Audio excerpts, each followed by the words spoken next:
Listen closely, my little ones, as I share the secret of how to treat animals. You see, animals are like our friends. They can feel happy, sad, and even scared, just like you and me. That's why it's important to be kind to them. We should love and respect them, just as we do with our own family and friends.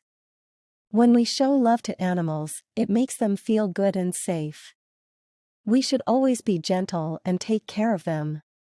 Remember, they are a special part of our world, and by treating them kindly, we make the world a better and happier place for everyone. So, my dear children, let's be loving and caring towards animals, and together we'll make their lives and ours more wonderful.